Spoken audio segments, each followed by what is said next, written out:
안녕하세요. 오늘도 사연살롱을 찾아주셔서 감사합니다. 돌싱이 된 지 2년차인 여성이에요. 중국 속담에 이런 말이 있대요. 강가에 앉아서 기다려라. 원수의 시체가 둥둥 떠내려 올 것이다. 굳이 내가 복수하지 않아도 죄를 지은 사람은 언젠가 대가를 치르게 된다는 뜻의 이 속담이 현재 제 상황과 너무도 닮아서 사연까지 보내게 되었어요.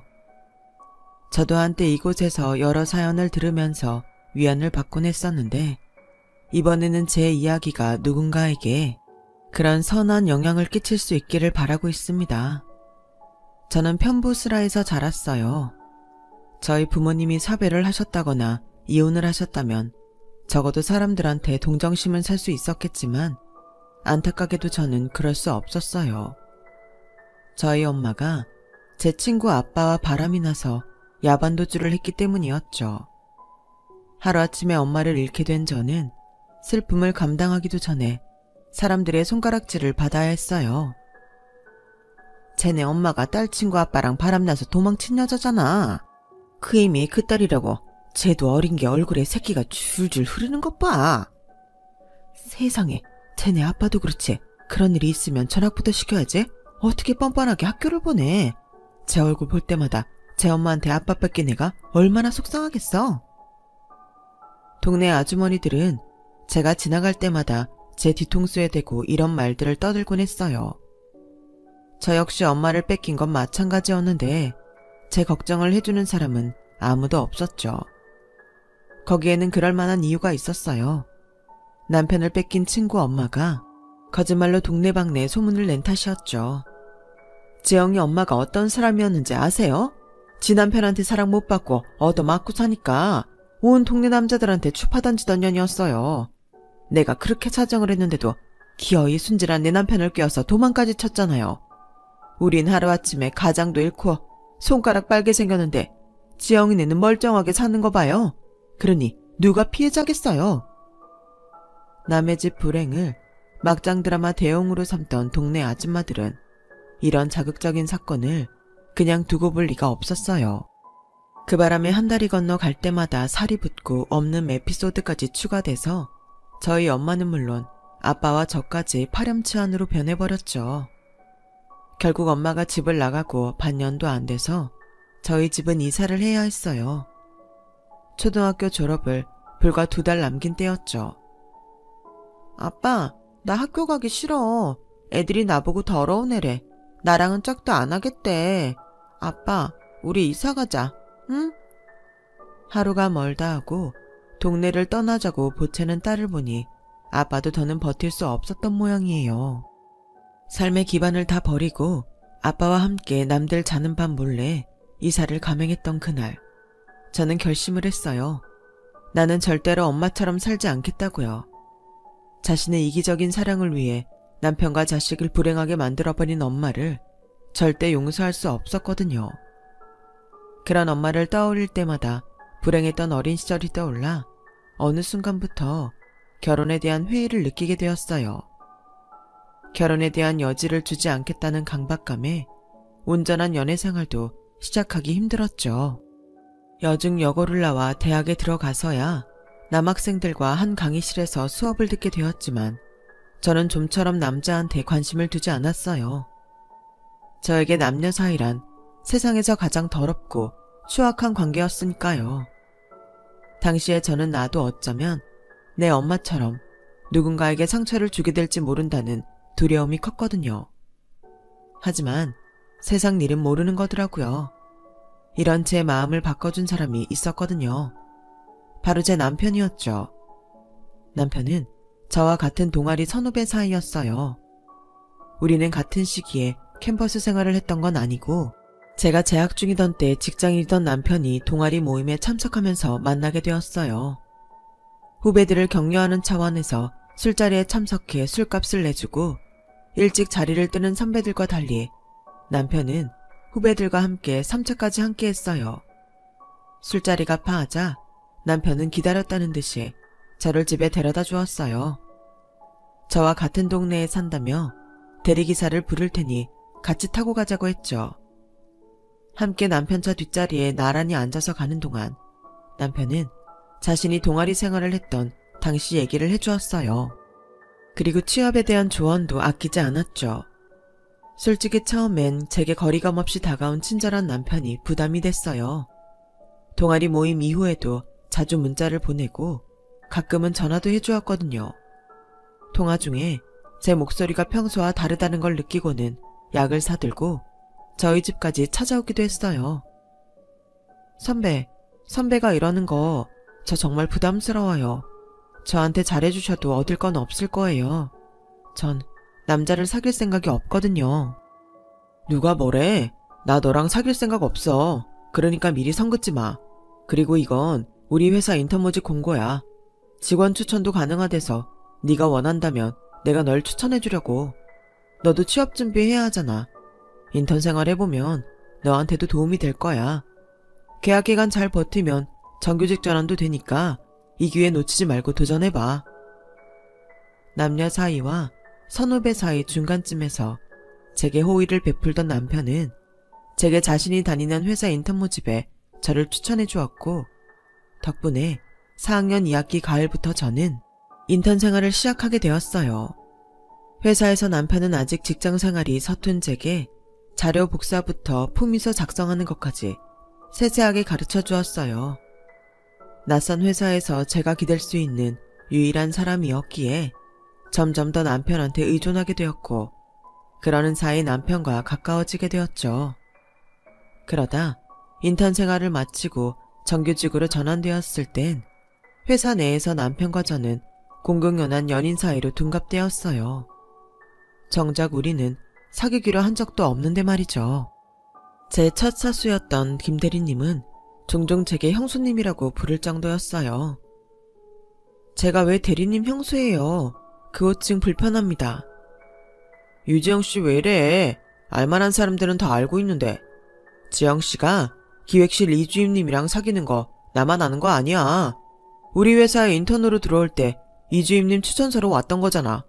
이미 그때부터 사무실 내에서 말들 다 돌았어. 그러니까 나한테까지 시침이 뗄 필요 없어. 우리 회사는 사내 연애에 관대한데 뭐하러 숨겨. 알고 보니 그동안 저희 부서 사람들이 제게 친절하게 대해주었던 이유가 제 남편 입김 때문이었더라고요. 남편한테는 미안한 얘기지만 저는 그 소문이 정말 불편했어요. 나한테는 나랑 사귈 생각도 없다고 안심시켜놓곤 뒤에선 사람들한테 무슨 말을 했길래 이러나 화가 나기도 했고요. 그래서 남편한테 따졌죠. 그랬더니 자기는 모르는 사실이라는 듯 오히려 제 말에 놀라더군요. 우리가 사귄대? 거참, 사람들 웃기네. 그래서 넌 뭐라 그랬어? 그냥 동아리 선후배 사이라고 했죠. 근데 선배님 정말 몰랐어요? 네가 그렇게 기겁을 하는데 내가 뭐하러 그런 소문을 내. 그러다 좋은 관계 깨지기만 할 텐데. 사람들이 뭐라고 하든 우리만 아니면 되는 거잖아. 그러니까 신경 쓰지 마. 남편은 대수롭지 않게 넘겼지만 저는 내내 찜찜했어요. 그러다 생각지도 못한 일이 벌어진 거예요. 제 사수였던 김 대리가 자기가 맡기로 한 일을 저한테 떠넘겼는데 그게 잘못되자 모든 책임을 저한테 떠넘긴 거였죠.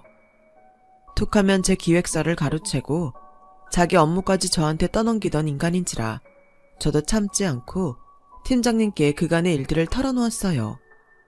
김 대리는 이 일로 심할서를 쓰게 되었고 그때부터 저를 갈구기 시작했어요. 김 대리랑 친분 있는 직원들까지 합세해서 저를 선배 무시하는 후배 직원으로 몰아가는 바람에 회사에 가는 게 너무 고통스럽더라고요.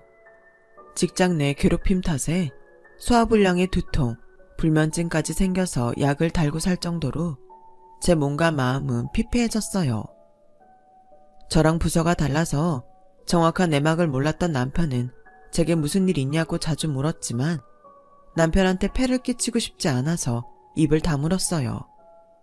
알아봤자 일만 커질 뿐이고 상황은 더 안 좋아질 게 뻔했으니까요.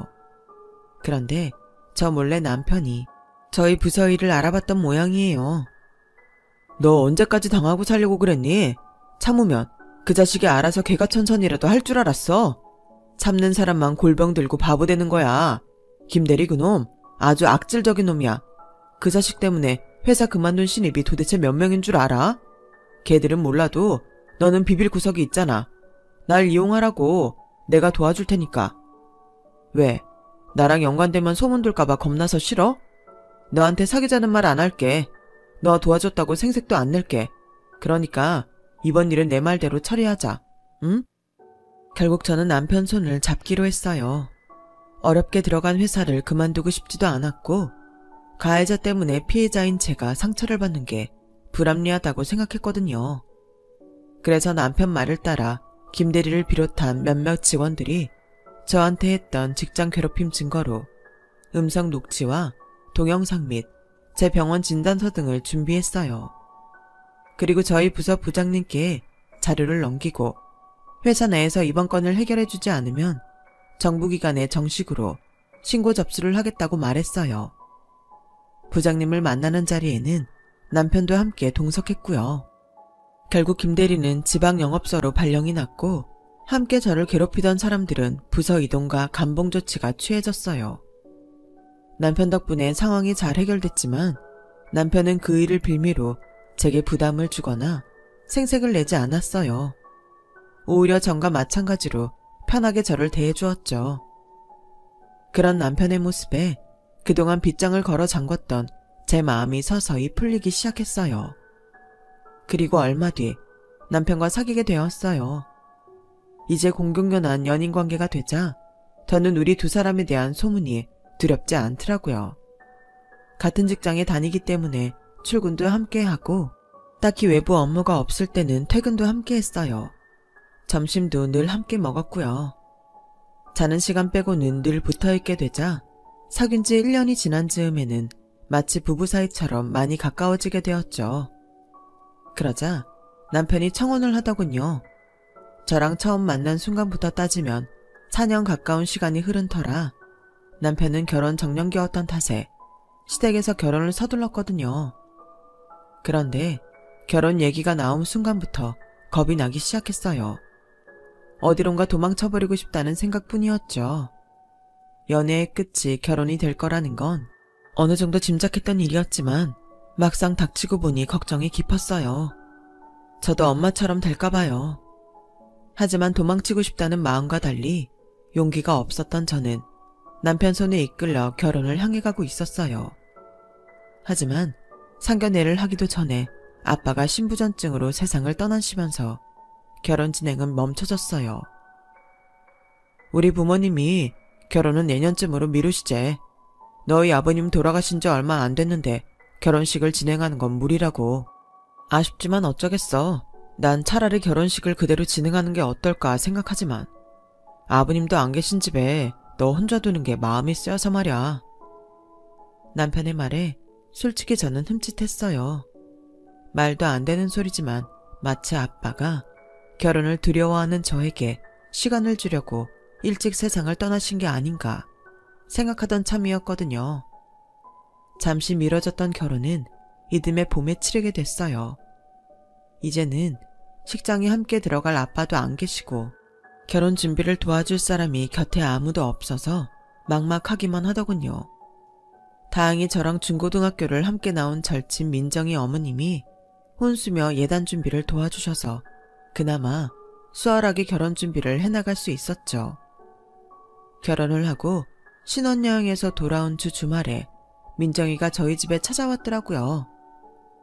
민정아, 이거 어머님께 전해드릴래? 어머님께 전화로 감사 인사를 드리긴 했는데 직접 찾아뵐 시간이 안 나서 말이야. 내 혼수 준비하는데 도와주셔서 고마운 마음에 하나 샀어. 저는 미리 백화점에서 사다 놓았던 백을 친구 손에 들려주었어요. 비록 국내 브랜드이긴 하지만 인지도도 높고 가격도 어느 정도 되는 제품이었죠. 기집애야, 우리 사이에 뭘 이런 걸 주냐? 친구 엄마면 네 엄마나 마찬가지지. 우리 엄마는 땡 잡았네. 이런 비싼 백도 챙기고. 이럴 줄 알았으면 너 혼수 준비할 때 내가 따라다닐걸.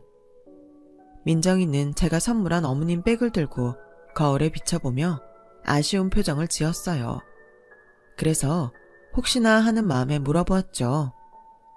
너한테도 선물해줄게. 뭐 갖고 싶어? 백? 구두? 그랬더니 대뜸 가방에서 서류 꾸러미를 꺼내 내밀더라고요. 친구야, 그럼 백 대신 보험이나 몇 개 들어주라. 나 이번 달 실적이 완전 제로야. 보험일 시작한 지도 얼마 안 됐는데 이러다 곧 잘리겠다니까. 너도 알잖아. 그동안 내가 언제 너한테 보험 들어달라고 부탁하디? 근데 이번엔 정말 안 될 것 같아서 염치불구하고 부탁 좀 한다. 혹시 몰라서 내가 몇 개 뽑아봤는데 한번 볼래? 암보험이랑 실비보험, 뇌혈관 질환 보험이랑 상해는 필수야. 네가 여유가 되면 사망보험도 들면 좋긴 한데 어때? 여유 좀 되니? 그날 민정이가 제게 내민 보험은 총 8가지였어요.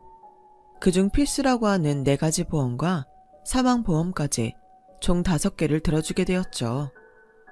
딱히 필요해서 든 건 아니지만 그렇게라도 민정이한테 보답하고 싶었거든요. 저희 아빠 장례식 때도 그렇고 제 결혼식 때도 많이 도와주었으니까요. 엄마가 집을 나간 이후에 학교에서 친구들한테 호되게 당한 탓에 이사를 가고서도 친구 사귀기 힘들었던 저한테 민정이는 유일한 친구였어요. 민정이 어머님은 소풍 때 제 도시락까지 싸주실 정도로 제게 잘해주셨고요. 그런 고마움 때문에라도 이 정도 보험 들어주는 건 큰 문제는 아니다 생각했죠. 돈보다는 우정이 컸으니까요. 그런데 이건 저 혼자만 그랬던 모양이에요.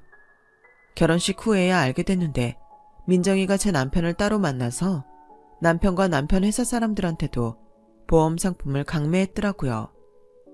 남편은 민정이가 제 유일한 절친이라는 이유로 두 팔 걷어붙이고 나섰던 거죠. 그런데도 민정이는 저한테 그 일에 대해 아무 말도 해주지 않았어요. 그 사실을 알게 된 건 결혼하고 3년이 지난 뒤에 남편이 주식으로 엄청 손해를 본 즈음이었어요. 남편은 입사 초부터 주식을 해왔는데 그간 성과가 좋아서 돈을 꽤 불릴 수 있었어요. 하지만 사람 욕심이 끝이 없어서 더 큰 돈을 벌어보겠다고 공격적으로 투자를 하다가 여유 자금은 물론 은행 대출과 카드 장기론까지 받아서 주식 투자를 했더라고요. 하지만 상한가를 치던 주식은 순식간에 폭삭 주저앉아버렸고 결국 상장 폐지가 되면서 순식간에 휴지 조각이 되고 말았죠. 있던 돈만 까먹었으면 다행인데 대출받은 돈과 카드비까지 덤으로 남아서 결국 저희는 시댁에서 해주신 신혼집 전세금을 빼야 했어요. 그리곤 새를 놓고 있던 제 친정집에 들어가 살게 되었죠. 그랬더니 시어머님이 그 사실을 알고는 전화를 하셨더라고요. 얘, 넌 무슨 애가 일처리를 그렇게 하니? 아니, 겉보다 너 정신이 있는 애니 없는 애니? 그게 무슨 말씀이세요, 어머님? 제대로 알아보시고 전화하신 거 맞아요? 그래, 다 알아봤다. 우리가 해준 전셋집 뺐다며? 네가 주식으로 돈 날려서 한 푼도 못 건지고 빚더미에 앉았다면서. 어쩜 너처럼 천박한 애가 우리 집에 들어왔나 몰라. 하긴 평소 너 하는 걸 보면 니네 집 가정교육 수준을 알겠다. 내가 내 아들한테 아침 저녁으로 새밥 지어 먹이라고 그렇게 말을 해도 들은 척도 안 하고 집안 해놓고 사는 꼴을 봐. 수준도 떨어지고 보고 배운 게 없어서 물건 보는 눈도 없고 너 같은 걸 어디다 써먹니? 그래놓곤 하다 주식으로 집까지 날려? 아이고, 니네 아버지도 참 염치 없다. 이런 날 두고 먼저 눈을 감다니? 어머님, 제발 그만 좀 하세요. 저도 어머님 아들이랑 똑같이 밖에서 일하고 살아요. 거기다 집안일도 제가 다 하고 있고요. 회사에서 툭하면 야근까지 하는 사람이 어떻게 조석으로 새밥 지어 먹고 살아요? 그리고 누가 그래요? 제가 주식으로 돈 날렸다고요. 저 주식 같은 건 할 줄도 몰라요. 주식은 제가 한 게 아니라 귀한 어머님 아들이 한 거라고요. 그때였어요. 방에서 자고 있던 남편이 득달같이 달려나와서는 제 손에서 전화기를 뺏었어요. 엄마, 내가 나중에 전화할게. 남편은 골치 아프다는 듯 머리를 흐트러지게 북북 긁고는 제게 따지듯 말했어요. 야, 아무리 그래도 그렇지 엄마한테 그걸 다 이러면 어떡해. 내가 상황 봐서 말한다고 했잖아. 안 그래도 돈 때문에 골 터지게 생겼는데. 혹시 자기가 어머님한테 내가 주식으로 돈 날렸다고 했어? 말해봐. 그런 거냐고. 아니야. 난 그런 말 한 적 없어. 내가 미쳤다고 주식 얘기를 집에다 해? 남편 말은 사실이었어요. 저희 시댁에 주식 얘기를 한 건 다름 아닌 민정이었거든요. 저 몰래 제 주변 사람들을 찾아가 보험을 팔던 민정이는 몇 년 전 저희 어머니와 인연을 맺은 후 제 시댁의 문지방이 닳도록 드나들고 있었더라고요. 어머님을 통해 계모임 회원들한테도 보험을 팔고 어머님 친구분들과 친인척들한테까지 꽤나 많이 보험을 팔았더라고요. 그러다 주식으로 돈 날려서 이사를 했다는 말까지 전한 거였죠. 지영아, 미안. 난 너희 시어머니도 아시는 줄 알고 꺼낸 얘기였는데 그게 이렇게 와전될 줄은 몰랐어. 난 분명히 네 신랑이 벌인 일이라고 했는데 왜 어머님은 그 반대로 하셨을까? 나 정말 억울해. 민정아, 그 일은 이미 엎어진 물이니까 그 일랑 내가 알아서 할게. 근데 있잖아, 내가 너한텐 실망한 건 다른 일이야. 너 그동안 왜 나한테 말 안 했어? 우리 남편한테 보험 판 거? 그동안 남편이 따로 관리하는 통장에서 보험금이 빠져나가려나 몰랐는데 금액이 엄청나던데? 도대체 보험을 몇 개나 판 거야? 게다가 우리 시댁에 찾아가서도 보험 팔았다며. 시누이가 전화했더라. 어머님 아버님 앞으로 보험이 엄청 들어있다고. 게다가 필요하지도 않은 보험까지 키워 팔았다고 난리였어. 너 어쩌자고 그런 거니? 암튼 최대한 빨리 불필요한 보험 좀 정리해줘. 그러자 민정이가 빽 소리를 질렀어요. 야, 너 웃긴다? 그럼 내가 필요도 없는 보험을 강매했다는 거야? 내가 보험 매판한다고 지금 나 무시하는 거냐고. 네가 잘났으면 얼마나 잘났다고 그래? 필요 없는 보험? 그걸 네가 어떻게 알아? 네가 보험에 대해 알면 뭘 안다고?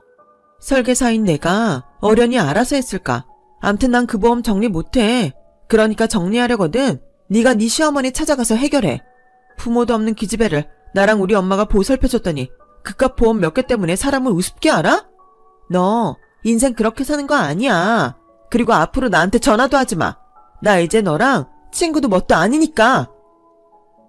먹긴 놈이 성낸다고 민정이는 오히려 저한테 화를 내고는 전화를 끊었어요.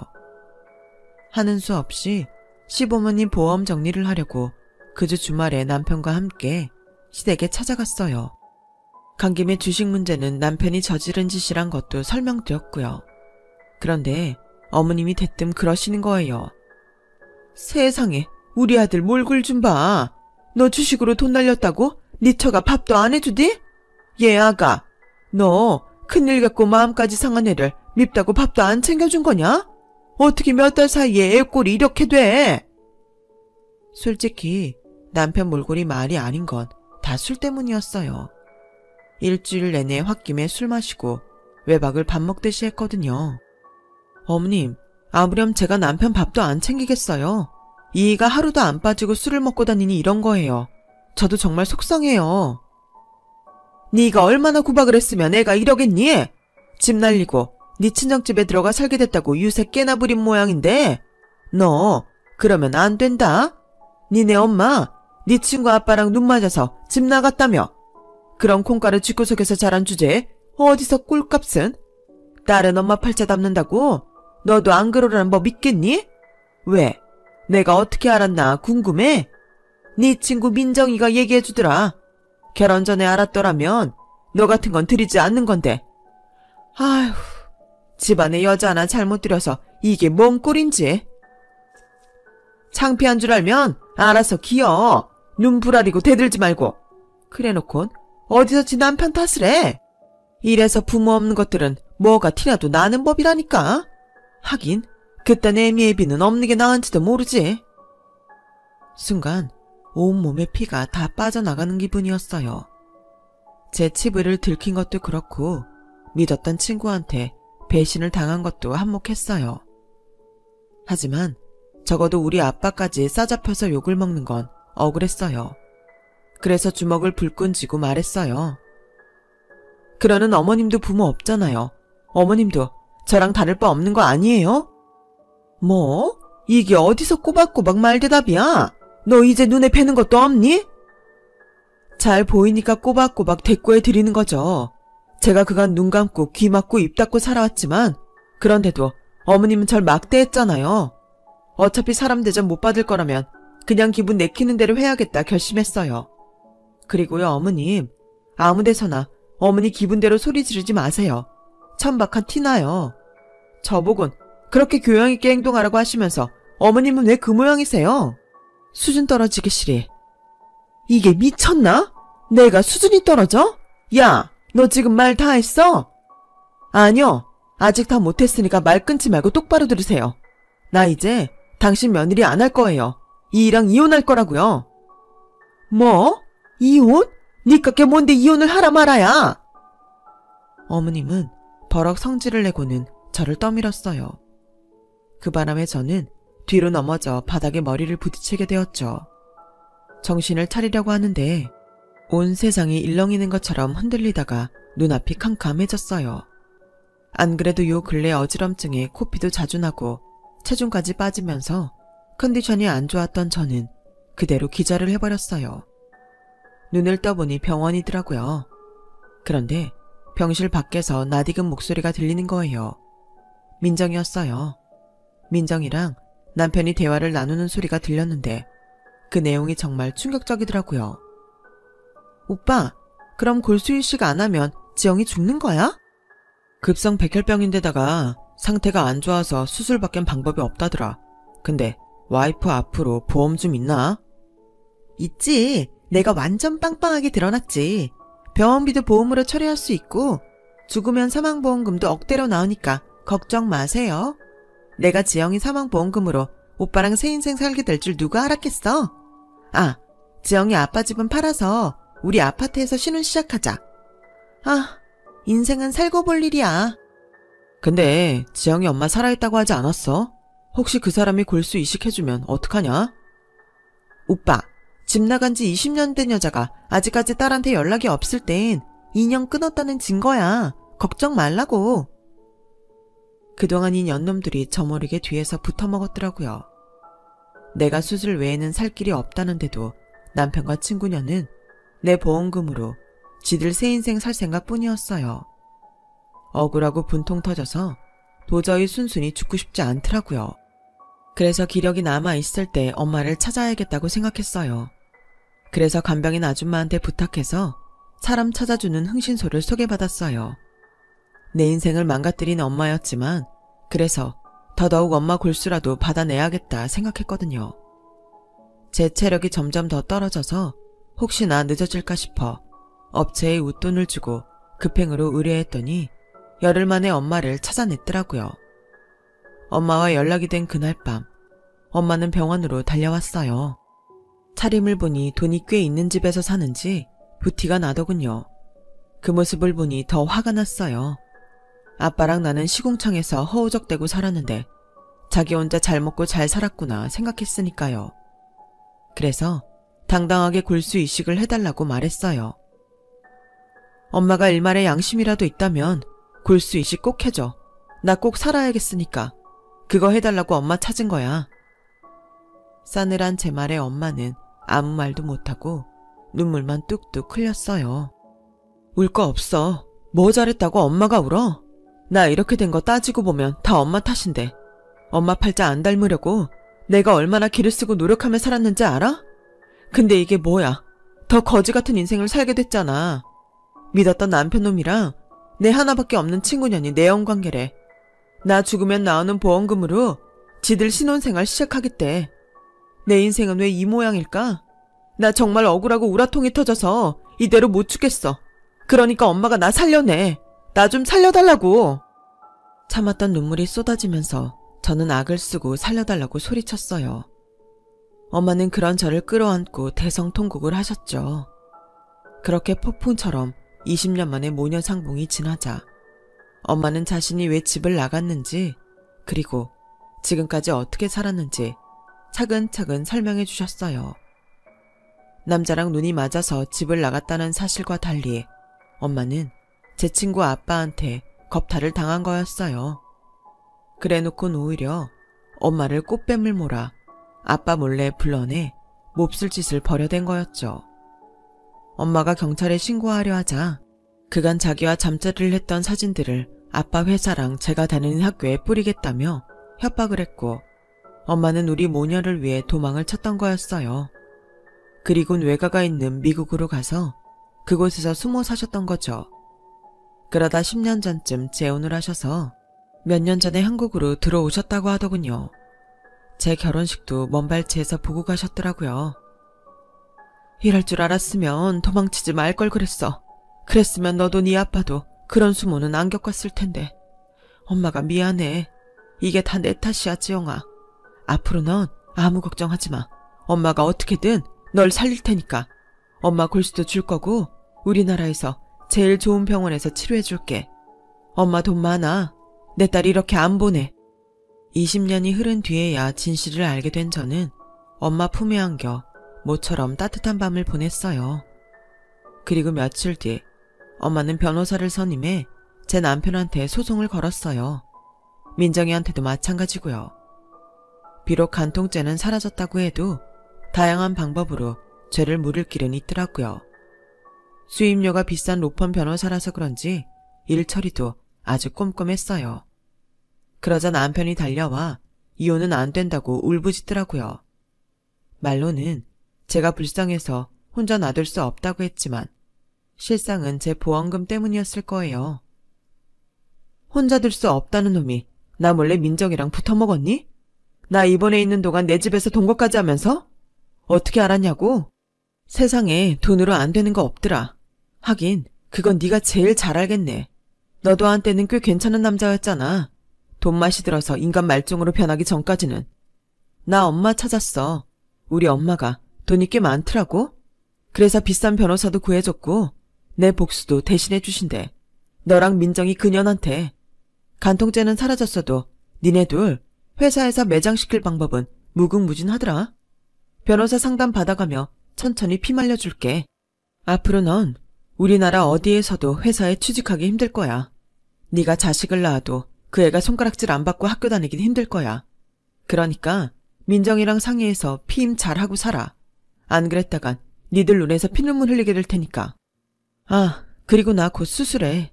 다행히 엄마 골수가 나한테 잘 맞을 거라네. 생각 같아선 너랑 민정이 쥐도 새도 모르게 저 세상으로 보내버리고 싶은데 한때나마 당신이 나한테 보여준 진심이 있어서 이렇게 끝내는 줄 알아. 내 얘기 끝났으니까 꺼져, 이 개새끼야. 남편은 울고 짜고 난리를 쳤지만 결국 병원 측 보안요원 손에 끌려 병원에서 쫓겨났어요. 그해 겨울 저는 이혼을 하게 됐고 남편은 맨몸으로 제 집에서 쫓겨났어요. 거기다 위자료와 간통에 따른 피해 보상금까지 토해내게 되었죠. 남편한테는 돈이 없어서 그 돈은 시댁에서 마련해줬다고 하더군요.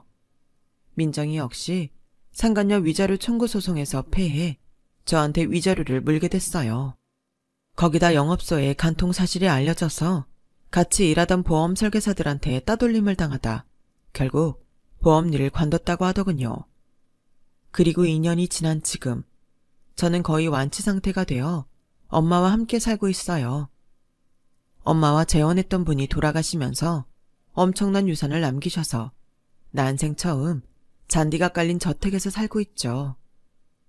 엄마는 지난 20년간 못해준 엄마 노릇을 하시겠다며 제 식단 관리부터 운동 스케줄까지 다 관리하고 계세요. 살면서 이렇게 행복한 순간이 있나 싶을 정도로 저는 인생의 봄날을 만끽하고 있답니다. 건강한 모습으로 엄마와 오래오래 이 봄날을 보내고 싶네요. 제 사연을 들어주셔서 감사드려요. 여러분의 내일이 만개한 꽃이 만발한 봄날 같기를 진심으로 바랍니다. 건강하세요. 여러분, 사연 댓글에 응원과 현명한 조언 부탁드려요. 좋아요와 구독은 저에게 큰 힘이 됩니다. 오늘도 좋은 일 가득하세요.